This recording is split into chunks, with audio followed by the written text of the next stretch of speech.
गांव के एक छोटे से कोने में रामू काका का एक सुंदर सा खेत था। उनके पास बहुत सारे जानवर थे, लेकिन सबसे खास थे मूला और मोती। मूला एक नटखट बकरी का बच्चा था जो हमेशा इधर उधर कूदता रहता था। मोती एक प्यारा सा कुत्ता था जो बहुत समझदार और वफादार था। दोनों की दोस्ती बहुत गहरी थी। वो साथ खेलते, खेतों में भागते और जब रामू काका दोपहर में सो जाते तो चुपके से आम के बगीचे में मस्ती करने निकल जाते। एक दिन मूला ने मजाक में कहा, मोती आज हम खेत के पीछे वाली नदी तक दौड़ लगाते हैं। मोती ने हंसते हुए कहा, ठीक है, लेकिन अगर मैं जीत गया तो तुम मेरे लिए खेत के मीठे गन्ने लाओगे। दौड़ शुरू हुई।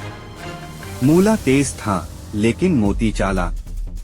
जब मूला उछल-उछल दौड़ रहा था, मोती ने एक शॉर्टकट लिया और पहले ही नदी के पास पहुंच गया। मैं जीत गया, मोती ने खुशी से भौंकते हुए कहा। मूला उदास हो गया, अरे तुमने चीटिंग की। मोती ने हंसते हुए कहा, युद्ध और दौड़ में सब जायज है।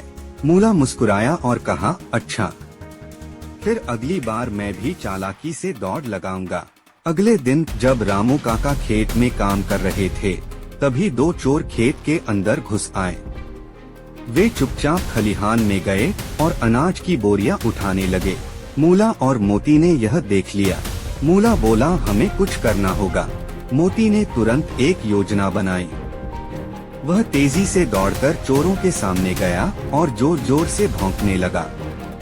चोर डरकर भागने लगे, लेकिन तभी मूला ने छलांग लगाकर उनके पैरों में अपना सींग अड़ा दिया और दोनों चोर गिर पड़े। और तभी रामू काका वहां पहुंच गए और उन्होंने चोरों को पकड़ लिया और गांव वालों को बुला लिया।